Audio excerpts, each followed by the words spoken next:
from mathemath.com. Let's start with question number 3 and fourth part of exercise number 5.2. The statement of this given question is 5x square minus 16x minus 21 and we have to factorize this question. So इस question में भी हम इसी तरह से करेंगे जैसे last question में करते आए हैं, यानी यहाँ पे ये जो हमारे पास साइड्स वाले कोफिशिएंट्स हैं, इन कोफिशिएंट्स को आपस में मल्टीप्लाई कर देते हैं, यानी 5 21 से मल्टीप्लाई हो जाएगा। 5 को जब 21 से मल्टीप्लाई किया तो ये हमारे पास 105 आ गया। 105 की अब हम पेयर बनाते हैं, ये आ जाएगा 1 multiplied by 105, 3 multiplied by 35 and 5 multiplied by 21।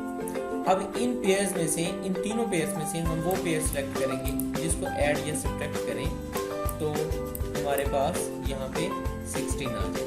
तो अब देखें इसमें से ये 21 और 5 का pair would be the best pair, तो हम इस यहाँ से इस पेयर को सिलेक्ट करते हैं और इसी पेयर को यहाँ पे अप्लाई कर देते हैं। ये एक्चुअली ये पेयर क्यों बनाए हमने, क्योंकि हमने 16 को स्प्लिट अप करना था, तो 16 को कैसे स्प्लिट अप करें इस चक्कर में हमने ये पेयर बनाए।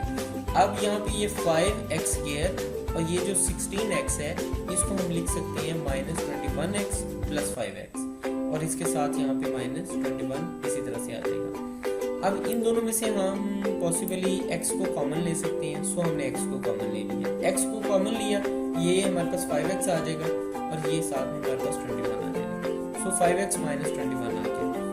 इन दोनों में से हम प्लस 1 को कॉमन ले सकते हैं, सो प्लस 1 को यहाँ पे हमने कॉमन लिया, ये हमारे पास 5x माइनस 21 इधर आ जाएगा। अब देखिए यहाँ पे 5x माइनस 21 इधर भी है, 5x माइनस 21 इधर भी है, इन दोनों में से हमने 5x माइनस 21 को कॉमन ले लिया, तो 5x माइनस 21 यहाँ पे आ गया, यहाँ पे x रह गया, यहाँ प्लस 1 रह गया, सो x प्लस 1 यहाँ पे और 5x माइनस 21 यहाँ पे आ गया। और इस तरह से हमने इस क्वेश्चन को भी फैक्टराइज कर दिया।